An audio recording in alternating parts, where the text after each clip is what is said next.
제목을 한번 읽어보겠습니다. 여호와를 힘입어 나아가라. 예. 물론 여기 여호와로 이제 이렇게 나와 있지만 이제 좀그 같은 의미다라고 보면 되겠습니다. 여호와를 힘입어 나아가라. 2025년은 정말 다사다난했던 한 해였습니다. 작년 이맘때 1월 달에 그리고 눈이 많이 왔고 또 눈 오는 가운데 아스팔트에 나갔던 우리 고등학생들의 그 시험지 들고 나가서 그런 모습들이 벌써 1년이 지금 되어 가고 있습니다. 개인적으로나 국가적으로 2025년은 쉽지 않은 시간이었다라고 여겨집니다. 마치 그 장애물 코스가 펼쳐져 있는 것처럼 어떤 위기를 지나가면 또 다른 위기가 오고 또 다른 위기가 오고 그 위기의 연속으로 계속해서 달려왔던 것 같습니다. 그 와중에도 하나님께서 우리 하나님이 여전히 되어 주시고 우리가 실족하지 않고 또 하나님을 우리의 아버지로 하나님으로 섬기고 부를 수 있고 하나님께서 여기까지 우리를 붙들어 주신 우리 에베네셀의 하나님을 찬양하며 감사드립니다. 자, 이제 2026년이 시작되어지는데요. 매년 그러하듯이 2026년은 어느 누구도 역시 가보지 않은 시간에 펼쳐진 장이 될 겁니다. 아무도 가지 않았기 때문에 누구에게나 다 공평하죠.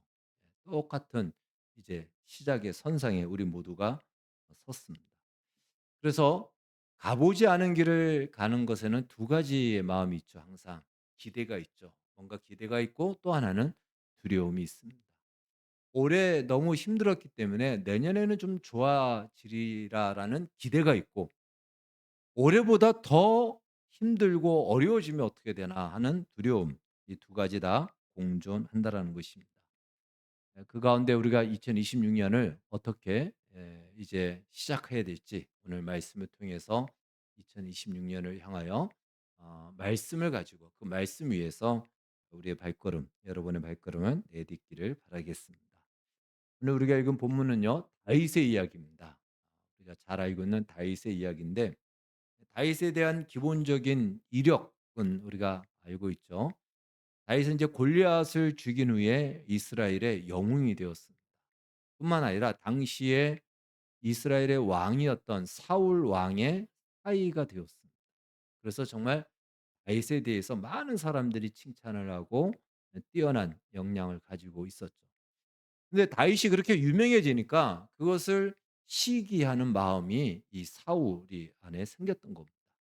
사울이 왕인데 사람들은 다윗을 왕처럼 오히려 더 환호를 하니까 시기하는 마음이 생겼어요. 근데 그 시기가 마음에 안 들어 정도가 아니고 아예 다윗을 죽이려고 했다라는 거예요. 막 죽이려고 하고 그 미움의 마음이 일어나니까 이 사울의 그 마음을 지배하는 악한 영이 역사할 때는 막 창을 가지고 다윗을 향해서 던지고 다윗이 그것을 피해서 겨우겨우 살고 도저히 같이 살 수가 없고 이제 사울에게는 다윗은 제거해야 될 하나의 그러한 적이 되어 버린 거죠. 그래서 할 수 없이 다윗은 도망을 가게 됩니다. 근데 도망을 가도 쫓아오는 거예요.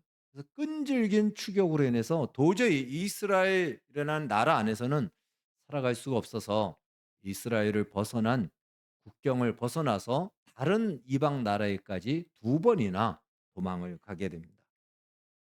오늘 우리가 읽은 본문은 두 번째 국경을 넘어 이방 땅으로 도망갔던 다윗의 이야기인 것입니다.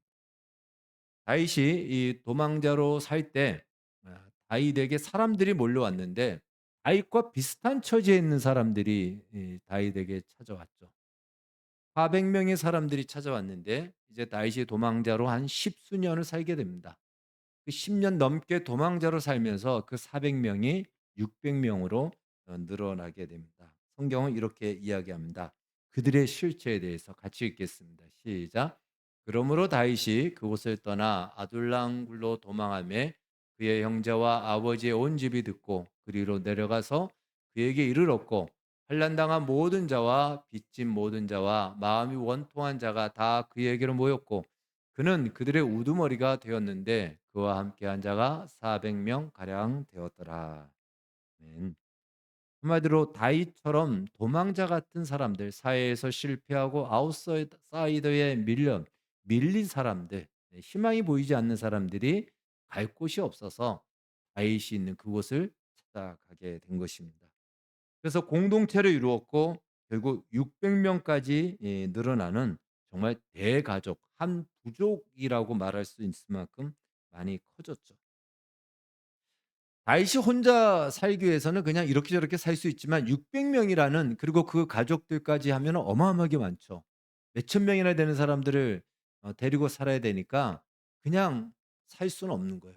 그냥 나 혼자 피해서 살 수 없다 보니까 계속해서 사울은 다윗을 죽이려고 하다 보니까 결국은 이제 집단으로 블레셋 나라 가드라는 나라에 집단 망명을 합니다. 성경은 이렇게 이야기합니다. 같이 읽겠습니다. 시작. 다윗이 그 마음에 생각하기를 내가 후일에는 사울의 손에 붙잡히리니 블레셋 사람들의 땅으로 피하여 들어가는 것이 좋으리로다. 사울이 이스라엘 온 영토 내에서 다시 나를 찾다가 단념하리니 내가 그의 손에서 벗어나리라 하고 다윗이 일어나 함께 있는 사람 600명과 더불어 가드 왕 마옥의 아들 아기스에게로 건너가니라. 아멘.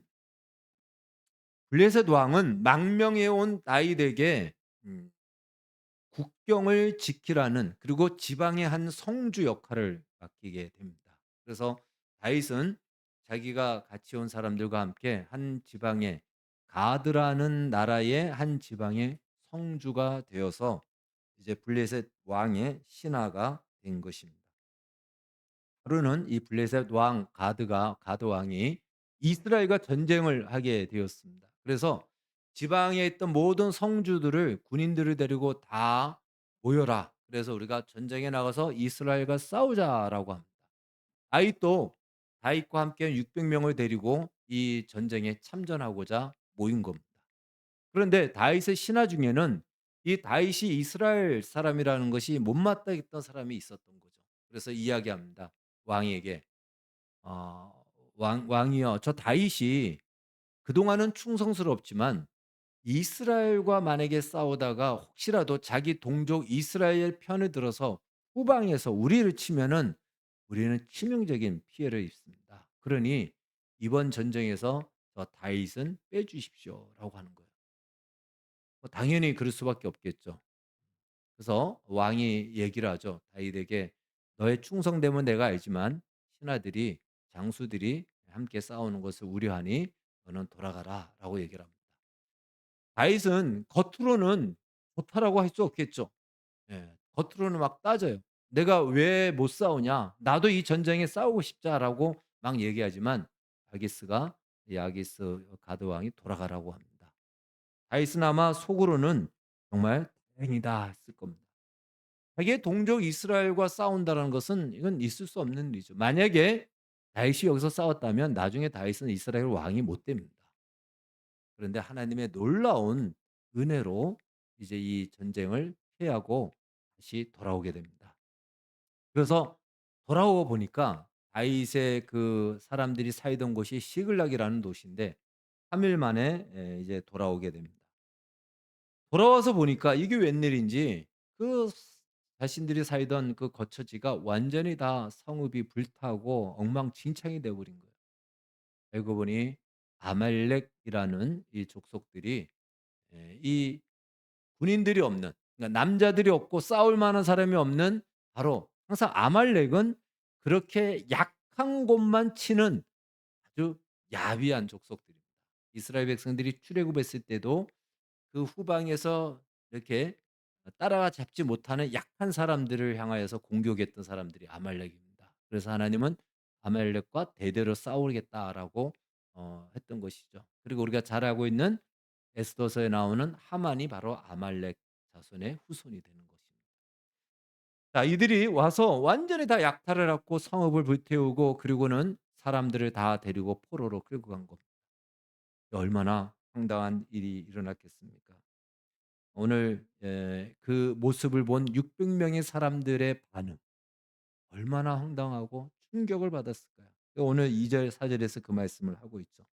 마침내 그들은 이 황당하고 이 충격받은 이 결과에 대한 원인을 찾아야 했던 거죠. 항상 문제가 생기면 항상 누군가의 희생양을 찾죠.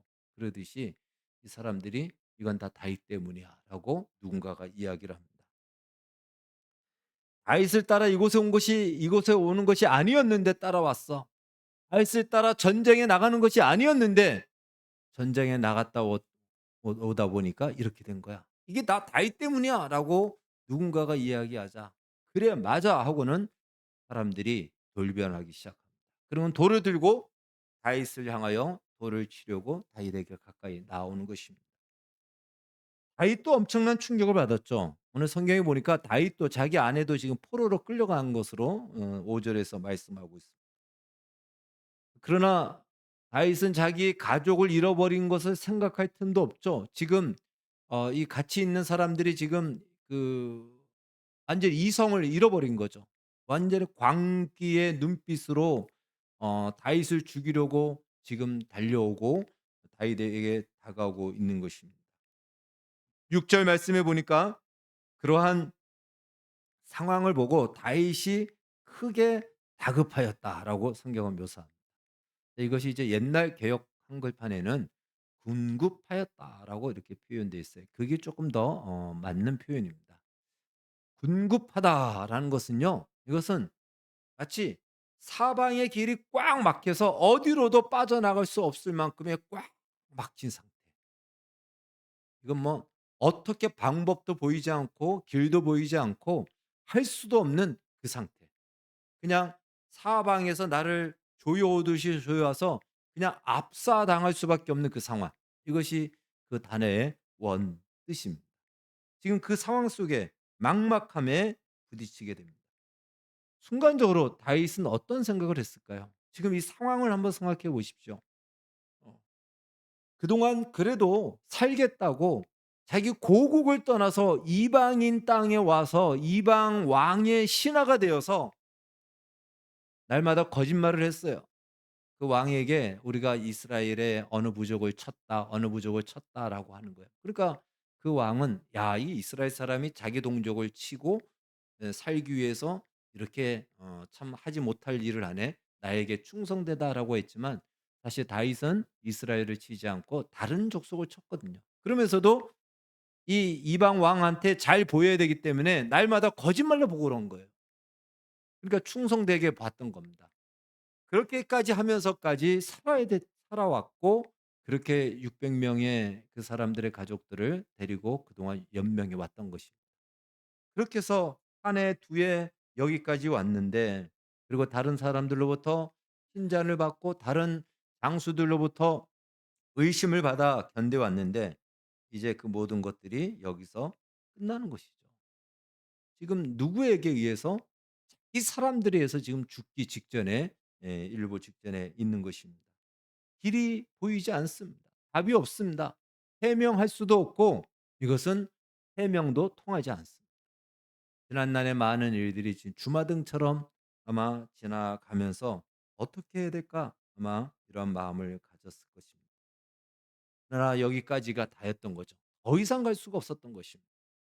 어떻게 해야 될지 모르죠. 머리가 하얘지고 뇌의 활동이 멈추어지는 시간입니다. 그러나 오늘 성경은 이렇게 말하죠. 다윗이 크게 다급하였으나 그의 하나님 여호와를 힘입고 용기를 얻었더라. 자, 우리 따라해 봅시다. 그의 하나님 여호와를 힘입고 용기를 얻었더라. 예. 이것이 오늘 말씀의 교훈이며 2026년 우리가 우리 교회의 표어가 되는 것입니다. 자, 여기 그의 하나님은 여호와 하나님을 얘기하죠. 한글 성경으로 그의 하나님이라고 딱 번역된 것은 여기밖에 없어요. 구약 성경에서. 네, 원어적으로는 같은 뜻인데 우리 성경으로 그의 하나님이라고 쓰여져 있는 것은 여기밖에 없습니다. 그런데 그의 하나님이다라고 할 때에 그 의미는 어디에 강조가 있냐면 저기 나와 있죠. 하나님과 이스라엘 백성과의 언약 관계를 강조할 때 쓰는 표현이 그의 하나님인 것이. 예. 그래서 오늘 성경은 의도적으로 그의 하나님을 이렇게 묘사하고 있는 것입니다. 다시 말해 하나님으로 힘입어 할 때 하나님은 전능하신 신, 전능하신 하나님으로 생각하는데 전능하신 하나님이 아니고 바로 이스라엘의 조상 아브라함과 이삭과 야곱과 언약을 맺은 전능하신 하나님이다. 그것이 초점이고 그것을 강조하는 것이 그의 하나님이다라는 것입니다. 하나님은요. 성경을 보면 아브라함에게 나타날 때만 "나는 누구다. 나는 누구다."라고 이렇게 얘기하셨지 아브라함 이후로 나타나는 이삭과 야곱과 이스라엘 모세와 나타날 때마다 다 뭐라고 나타나냐면 "나는 너희 조상 아브라함의 하나님. 나는 이스라엘과 이스라엘의 하나님. 나는 너희 조상 언약을 맺은 너희 조상의 하나님이다."라고 이렇게 성경은 다 묘사합니다. 그러니까 이스라엘 백성들이 하나님을 인식할 수 있는 그들이 알 수 있는 그 지식과 지혜는 무엇이냐면 하나님은 우리 조상과 언약을 맺어서 우리 조상과 언약을 맺었기 때문에 우리에게 오시는 하나님이시다. 그래서 그것이 출애굽 때 그렇게 나타나요. 그러니까 하나님에 대한 이해가 무엇이냐면 언약 관계로 그들은 이해하고 있었다라는 것입니다. 다윗에게도 이미 하나님은 언약으로 찾아오셨습니다. 사무엘상 16장에 이미 사무엘을 통해서 하나님은 다윗에게 기름을 부어요. 기름을 붓는다는 건 뭐죠? 너를 왕으로 세우리라. 하나님께서 이렇게 약속을 주신 거예요. 언약을 주신 거예요. 그러고 난 뒤에 다윗은 한참 시간이 지났거든요. 그러니까 다윗도 자기가 믿는 하나님은 언약의 하나님이었고 자기에게도 하나님이 무엇을 주셨다? 언약을 주셨다라는 거예요. 네. 그것을 오늘 그의 하나님이라고 말해 주고 있는 것입니다. 그 이후에 사무엘상 23장에는 이 언약의 내용을 또 한번 확인해 줍니다. 요나단을 통해서 같이 읽겠습니다. 시작. 요나단이 그에게 이르기를 두려워하지 말라. 내 아버지 사울의 손이 내게 미치지 못할 것이요 너는 이스라엘 왕이 되고 나는 내 다음이 될 것을 내 아버지 사울도 안다 하니라. 아멘. 그러니까 그 위기의 순간에 다윗이 유일하게 기억하고 있었던 것은 하나님은 언약의 하나님이라는 사실이었습니다. 그리고 하나님은 언약대로 지금까지 출애굽시켰고 언약대로 성취하셨고 언약대로 이스라엘 백성들과 함께 하셨고 다윗 자신에게도 언약을 주셨어요. 그렇다면 하나님은 언약의 하나님이라면 하나님은 나를 왕으로 세우실 거야. 라는 이 언약에 대한 확신과 언약을 붙들게 되는 것입니다. 현실을 볼 때는 전혀 그렇지 않죠. 정반대죠. 그래서 우리가 현실과 언약 둘 중에 어느 것을 선택하느냐, 상황과 언약, 상황과 말씀 어느 것을 선택하느냐가 굉장히 중요하죠. 다윗은 지금 상황은 어떤 상황입니까? 완전히 끝난 상황이에요. 근데 다윗이 무엇을 기억했다? 그의 하나님, 언약으로 찾아오셨고 언약을 맺으시는 하나님을 잡게 됩니다. 그래서 다윗이 거기서 언약의 하나님을 붙잡고 일어나게 된다라는 것이죠. 다윗은 그동안 자신을 따르던 무리들을 단순히 자신을 따르는 사람들이라 생각했습니다. 그래서 성경은 오늘 우리가 본문에 보면은 1 절과 3 절에 사람들이라고 묘사를 해요. 사람들. 600 명을 사람들로 묘사합니다. 그러나 언약을 생각하면서 다윗은 어떤 언약을 생각하냐면 자신을 왕으로 하나님께서 언약을 맺어 주신 하나님을 생각하니까 자신이 왕인 거예요. 그 왕이 있으면 왕의 통치를 받는 누가 있어야 됩니까? 백성이 있어야 돼요. 그래서 의도적으로 오늘 성경은 4절 6 절에서 백성이라는 말로 바뀝니다. 이 사람들이라는 말이 백성으로 바뀌어요. 다윗이 왕의 언약을 받고 왕으로서 자신을 생각했다라는 것이죠. 현실은 전혀 그렇지 않음에도 불구하고. 그래서 오늘 1절 3 절과 대조적으로 4절 6 절에는 바로 백성이다라고 그렇게 표현하고 있는 것입니다. 불안하고 두려움에 떨어야 될 그 상황 속에서 도리어 언약을 붙잡고 담대함으로 일어났다라는 것입니다. 여호와를 힘입고 용기를 얻었더라. 성경은 그렇게 묘사하고 있습니다. 아무것도 할 수 없고 또 무엇을 해야 될지도 모르겠고 어떻게 해야 될지도 모르겠고 지금 이 상황에서 원상복귀는 사실은 불가능한 상황이죠. 다 잃어버린 상황에서. 이 상황 속에서 이 현실과 이 상황 속에 눌리지 않고 다윗은 하나님을 의지하여 마침내 잃어버렸던 포로들을 그 가족들을 되찾게 되고 오히려 아말렉을 쳐서 약탈까지 해서 전리품까지 얻게 되는 것이 오늘 본문 이후에 소개되고 나오게 됩니다. 어쩌면 우리 주변과 또 우리 나라의 상황은 지금 국가적으로나 개인적으로 다윗이 처한 것처럼 아무것도 보이지 않고 뭘 어떻게 할 수가 없어요. 우리가 뭘 해도 아무런 반응이 없고 변화도 일어나지 않는 것 같아요. 이 나라도 그렇고. 우리 개인의 상황도 내가 몸부림치지만 뭔가 바뀌어지고 획기적인 변화가 보이지 않습니다. 절체절명의 현실 속에서 우리는 2026년을 어쩌면 시작하는지도 모릅니다. 그러나 우리가 기억해야 될 것은 그러한 상황과 현실에 눌려서 아무것도 하지 못하는 얼음이 되는 것이 아니고 오늘 성경 말씀대로 여호와 그의 하나님 여호와를 힘입어 용기를 얻어 나아가야 된다라는 것입니다. 그것이 오늘 우리에게 주시는 교훈인 것입니다. 단순히 하나님은 전능하신 하나님이 아니라는 것이에요. 세상 사람들에게는 전능하신 하나님으로 존재하지만 우리에게는 언약의 하나님이에요. 언약 속에서 우리를 찾아오시고 전능하신 그 능력을 나타내 보이시는 하나님이다.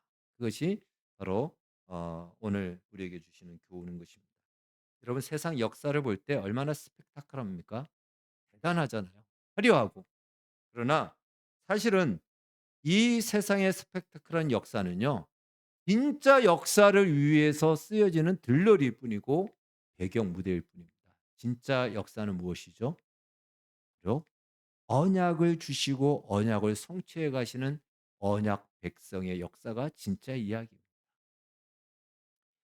하나님께서는 언약을 언약 백성들에게 주시고 언약을 현실 속에서 이루어 가시는데 그 언약을 이루어 가시는 우리 11시 59분이네. 예. 자, 우리 한번 중간에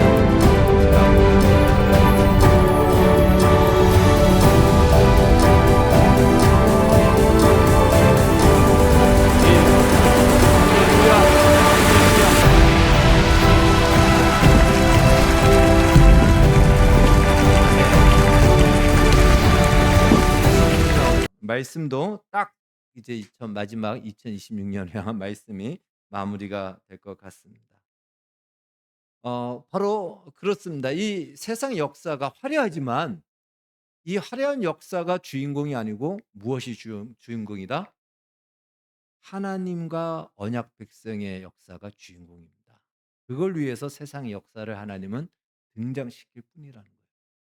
하나님이 이 세상 역사에서 언약을 주시고 언약을 어떻게 이루는지 나타내 보이시고 이루어가는 것, 언약을 목표로 삼아서 역사를 이끌어가는 것, 이것이 하나님의 역사입니다. 하나님은 역사를 마구잡이로 끌고 가지 않고요. 언약의 목표를 향하여 끌고 갑니다. 그러니 이것이 주인공이에요. 이것이 본 역사입니다. 스펙타클한 세상 역사가 본 역사가 아니다라는 것입니다. 이제 하나님께서 그 언약을 우리 가운데 보여주신 것의 가장 절정과 그리고 실체가 무엇인가? 그것이 나타난 것이 예수 그리스도의 십자가의 복음이에요. 이 복음을 통해서 우리에게 맺은 언약이 있다면 무엇이냐면 너는 나의 백성이 되고 나는 너희의 하나님이 되리라. 그걸 하나님이 언약으로 도장을 찍은 거예요. 그것이 십자가입니다. 그러니 다윗도 이 언약을 가지고 절체절명의 자리에서 힘을 입어 나의 상황과 나의 능력이 아니고 하나님이 나를 붙들고 있다라는 이 확신 속에 세상이 나를 어찌하리오라는 마음으로 일어났던 것입니다. 그래서 2026년을 우리가 시작하면서 우리 또한 지금 우리의 상황을 생각한다면 무슨 말을 하고 어떻게 일어날 수 있겠습니까? 그러나 우리와 언약을 맺으신 하나님, 무엇을 통해서 언약을 맺었죠? 예수 그리스도의 십자가를 통해서 언약을 맺었습니다. 이 안에 담겨져 있는, 복음 안에 담겨져 있는 무궁무진한 이 하나님의 강력한 의지와 나타난 전능하신 하나님의 능력들, 우리가 이걸 생각한다면 우리는 얼마든지 다시 일어날 수 있고, 하나님 때문에 우리는 세상을 향하여 나아갈 수가 있는 것입니다.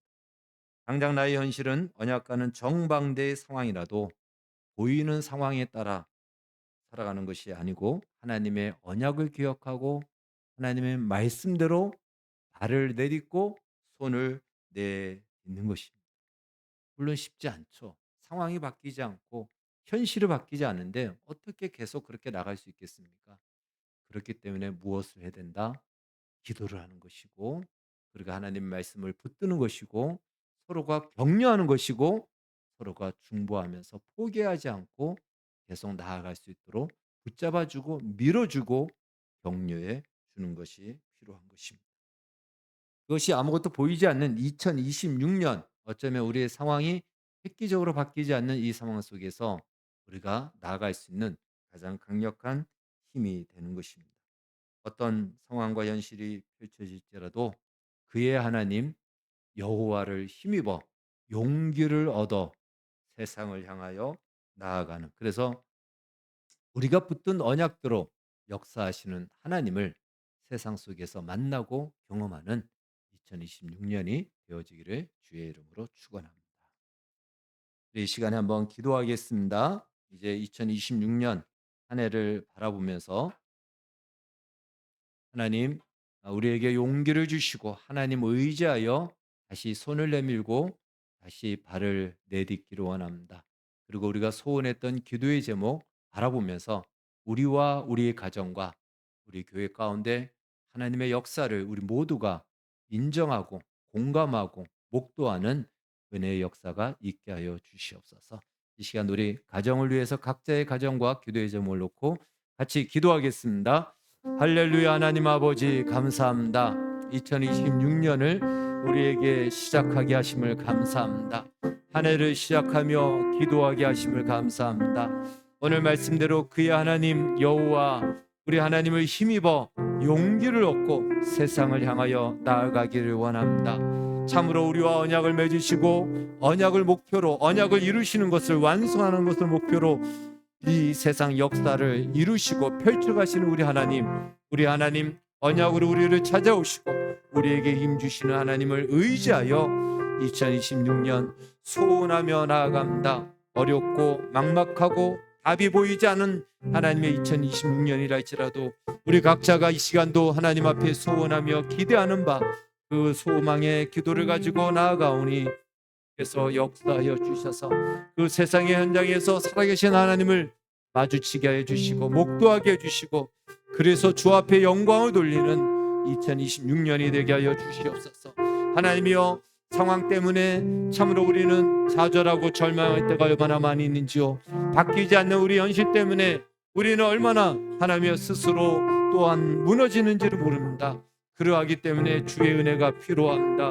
우리에게 성령 충만함을 주시고 기도할 힘을 주시고 하나님의 말씀을 붙잡을 힘을 주시고 서로 격려하며 중보하여 끝까지 믿음의 여정을 이루게 하여 주셔서 일하시고 이루시는 우리 하나님의 영광을 2026년에 우리 모두가 보게 하여 주시고 그 자리에 우리 모두가 서게 하여 주시옵소서. 가정의 기도의 제목을 주께서 들으시옵시고 믿지 않는 가족 구원을 이루어 주시옵시며 우리 하나님의 능력이 아니고서는 주의 손길이 아니고서는 이룰 수 없는 우리의 모든 현실적인 위기 속에 있지만 그것을 뛰어넘어 더 큰 하나님이여 전리품까지 얻게 하시는 하나님의 영광에 이룰 수 있도록 그 약속을 이루어가는 하나님이여 우리의 믿음이 되게 해주시고 은혜를 주시옵소서.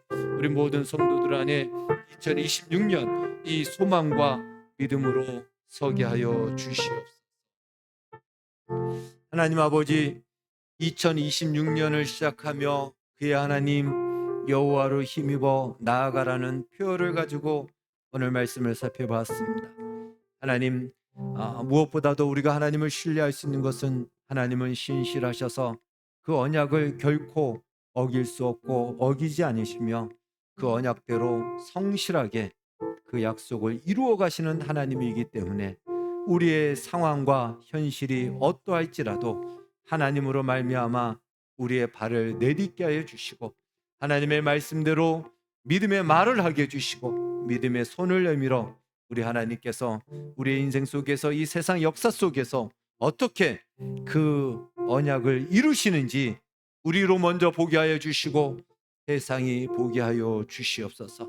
그래야 우리 하나님을 믿는 것이 우리의 큰 기쁨과 영광과 자랑이 되게 하여 주셔서 2026년 참으로 엄혹한 현실 속에서도 가장 많이 하나님을 경험하고 또 하나님과 함께하는 시간들로 충분히 채워지는 한 해가 되게 하여 주시옵소서. 가정의 기도의 제목과 개인적인 기도의 제목, 이 모든 것에 하나님의 신실하신 응답을 내려 주시옵소서. 예수님의 이름으로 기도하옵나이다. 아멘.